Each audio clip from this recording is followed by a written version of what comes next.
आदेश नहीं, उन्होंने हमारी मस्जिद पर कार्रवाई कर दी।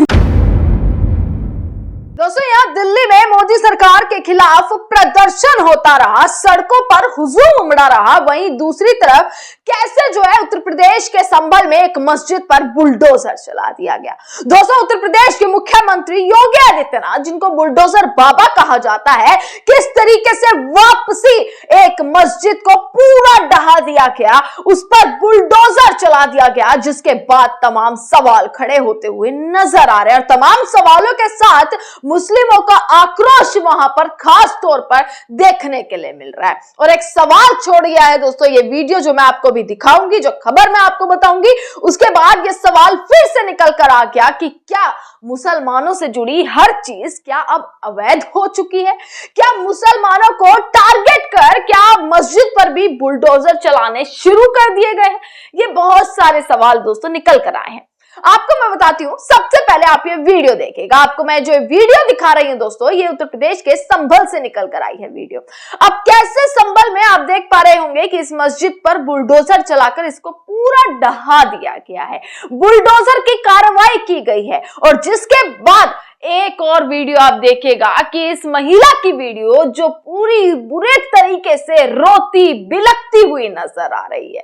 क्यों? क्योंकि उनकी आस्था कैसे उनके साथ खिलवाड़ होता हुआ नजर आ रहा है। दोस्तों, जैसे हिंदुओं की आस्था है, मंदिरों में आस्था है, मंदिर जब टूटे जाते हैं तो बुरा लगता है कि आखिरकार जो स्थान, पूजा का स्थान है, जहां से उनकी आस्था जुड़ी है, अगर उसको तोड़ दिया जाए, उस पर बुलडोजर चला दिया जाए तो दोस्तों कैसा लगेगा। उसी प्रकार से कैसे जो है अगर मस्जिद पर बुलडोजर चला है, पूरी मस्जिद को गिरा दिया गया है, और उसके आसपास रहने वाले लोग, उन पर क्या बीती होगी, वो आपको इस महिला की तस्वीरों से, इसकी वीडियो से पता लग जाएगा कि कितनी बुरी तरीके से रोती बिलखती हुई नजर आ रही है। ये दिखाती है कि उनके इमोशंस आखिरकार किस तरीके के हैं। पर क्या सरकार को इस चीज से कोई फर्क पड़ता है?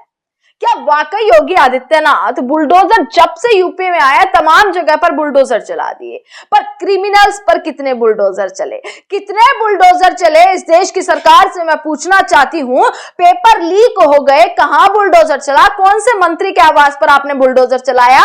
क्या इतने ज्यादा रेप केसेस, उत्तर प्रदेश की बात है ना, तो उत्तर प्रदेश में ही किस तरीके से उन्नाव रेप केस, तमाम ऐसे केसेस निकल कर आए, आपने कितने बुलडोजर चलवा दिए? क्यों?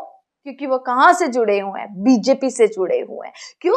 क्योंकि सिस्टम से कुछ ना कुछ लेना देना है दोस्तों। किस तरीके से उन पर बुलडोजर की कार्रवाई नहीं की जा सकती, पर हाँ, मंदिर, मस्जिद, हिंदू, मुसलमान, पूरे धर्म की राजनीति में इस सरकार के पास बुलडोजर के अलावा अब कुछ नहीं बचा है। धर्म की राजनीति करने के बाद अलावा इस सरकार के पास अब कुछ नहीं बचा है कि ये वोट बटोर सके, क्योंकि इनमें इतना 56 इंच का सीना जो है ना, वो 56 इंच का सीना यहां नहीं नजर आ रहा है जो ये कह सके कि विकास किया है। इतने शिक्षा संस्थान खुलवा दिए, इतने हमने अस्पताल खुलवा दिए, हमने इतना विकास किया, इतना आपको दिया, किस तरीके से गरीबी हटाई, इतना रोजगार दिया, महंगाई खत्म करी।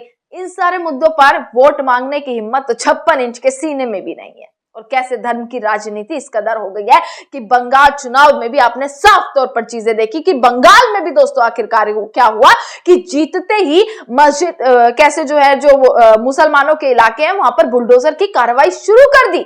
कैसे घरों को बुलडोजर से ढहाने की कोशिश की गई। और सिर्फ मुस्लिम नहीं दोस्तों, हिंदू भी इस चीज की चपेट में आ रहा है।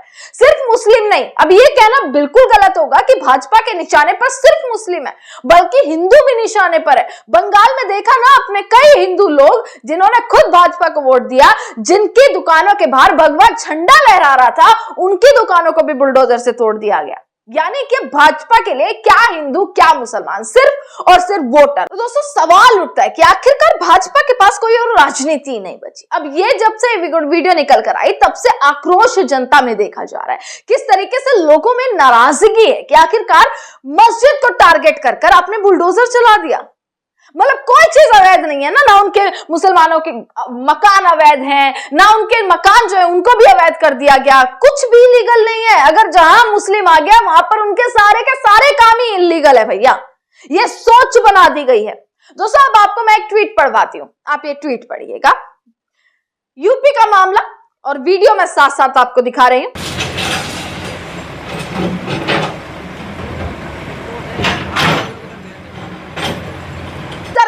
जमीन पर बनी होने के दावे पर मस्जिद पर बुलडोजर चला दिया गया। कहा गया कि सरकारी जमीन पर यह मस्जिद बनी है। संभल जिले के कसेरवा गांव में अधिकारियों ने मस्जिद मुस्तफा कादरी नाम की एक मस्जिद को गिराने की कार्रवाई शुरू कर दी। मतलब यानी कि जिस वक्त देश में मोदी सरकार के ऊपर पूरा विरोध चल रहा था, मोदी सरकार को लेकर, शिक्षा मंत्री के इस्तीफे को लेकर जंतर मंतर पर तमाम युवा जुट रहे थे, जेनजी जुट रहे थे, बड़ा प्रदर्शन हुआ, बड़ा आंदोलन हुआ कि पैर रखने की जगह जंतर मंतर पर नहीं थी दोस्तों। कल युवाओं का आंदोलन, मतलब कोई बड़ी पार्टी नहीं, कोई तैयारियां नहीं, पर देखे फिर भी कैसे युवा जुटा। जब वो चल रहा था ना, उस बीच ये कार्रवाई इस मस्जिद पर शुरू कर दी गई थी। कैसे जो है, पर यह खबर दोस्तों दब नहीं सकी।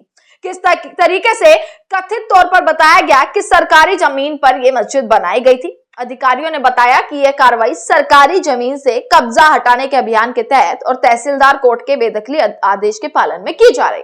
यह खबर वाला ट्वीट मैंने आपको पढ़ा है, पर अब लोगों का क्या कहना है ना इस मुद्दे पर, मतलब तमाम मुस्लिम लोगों के ट्वीट इस चीज पर आ रहे हैं, वो आप देखिएगा। आफरीन नाम के एक यूजर है जिन्होंने ये चीज कही, कब्रिस्तान की जमीन पर मस्जिद बनाना अवैध कब से हो गया। यूपी के संभल में आज बुलडोजर से मस्जिद तोड़ दी गई। यूपी पुलिस का दावा है ये मस्जिद कब्रिस्तान की जमीन पर बनी हुई थी। भाजपा सरकार में मुसलमानों से जुड़ी हर चीज अवैध हो गई है, ये कहती हुई अब यूजर्स नजर आ रहे हैं। मतलब जनता का कहीं ना कहीं आक्रोश नजर आ रहा है दोस्तों कि कैसे अब जनता की समझ आ चुका है, जनता ये जान चुकी है कि बीजेपी के पास अब धर्म की राजनीति, मंदिर मस्जिद, हिंदू मुसलमान, टोपी, ये सारी चीजें, झंडा टोपी, ये सारी चीजों के अलावा अब कुछ नहीं बचा है, कुछ भी नहीं बचा है। भाई कैसे आपकी हिम्मत हो गई कि आप प्रोटेस्ट कर रहे हैं, किस तरीके से आप आखिरकार अपने हक के लिए आवाज आप उठा रहे हैं। जंतर मंतर पर क्यों हिम्मत हुई जनजी की? आप उठाते, जंतर मंतर पर प्रदर्शन कर लीजिए, आप मंदिर को लेकर प्रदर्शन कर लीजिए, मस्जिद को लेकर कर लीजिए, हिंदू मुसलमान को लेकर कर लीजिए, भैया परमिशन भी मिलेगी, सिक्योरिटी भी मिलेगी, सब कुछ मिलेगा आपको। पर नहीं, आप असल मुद्दों पर प्रदर्शन करेंगे ना तो आप पर लाठियां बरसाई जाएंगी, आप पर पानी की बौछारें डाली जाएंगी, आपको देशद्रोही, आपको पाकिस्तानी करार करने के लिए पूरा बीजेपी आईटी सेल आपके पीछे लग जाएगा। दोस्तों ये किस तरीके से राजनीति बन चुकी है, और इस राजनीति में पिसता कोई और नहीं, वही हिंदू, वही मुसलमान और वही आम जनता पिसती हुई नजर आती है। और वोट और कुर्सी का कब्जा हो जाता है इस सरकार का, ये समझनी बेहद जरूरी हो चुकी है आज की तारीख में। आपने दिल्ली में देखा ना, दिल्ली में अभी अग्निकांड हुआ, होटल पूरा जलकर राख हो गया, पूरा जलकर राख हो गया। पर देखेगा कि कैसे उस होटल में जहां 21 मौतें हुई, वहां पर कैसे जो लोग बचे हैं ना उनको बचाने में किसी और ने नहीं, ये सारी तरफ आई ये खबर, सारी तरफ कैसे मुसलमानों ने उनको बचाने में अपना पूरा योगदान दिया। आग जल रही थी, मुसलमान जो है कैसे अपनी दुकानें खोलकर गद्दे, उन्होंने नए के नए गद्दे बिना सोचे समझे 10, 15, 20 गद्दे जो है होटल के नीचे जो है जमीन पर लगा दिए, ताकि अगर कोई कूद रहा है, क्योंकि लोग कूद रहे थे, जान बचाने के लोग कूदते हुए नजर आए, कि अगर कोई कूदे तो कम से कम वो गद्दे पर आकर गिरे और उसे कोई चोट ना लगे, उसकी जान बच सके। वो भी मुसलमानों ने किया, इसके लिए तो इनाम भी उन्हें दिया जा रहा है। पर क्या ये चीजें क्या मीडिया को दिखेंगी? कितना मीडिया में चला कि मुसलमानों ने जान बचाई? नहीं दिखाया जाएगा दोस्तों। इस तरीके की राजनीति को अंजाम अब दे दिया गया है, और इसी को अब इस देश का युवा भी समझ चुका है, जो युवा अब जंतर मंतर दिल्ली में कूच कर चुका है, दिल्ली का घिराव कर कैसे प्रदर्शन करते हुए नजर आ रहा है। 1 हफ्ते का अल्टीमेटम दिया है, वापसी दिल्ली के जंतर मंतर पर युवा छूटेगा, और देखना होगा क्या तमाम तस्वीरें भी निकलेंगी। आप तक मैं पहुंचाती रहूंगी सारी तमाम खबरें। आपका बहुत बहुत शुक्रिया।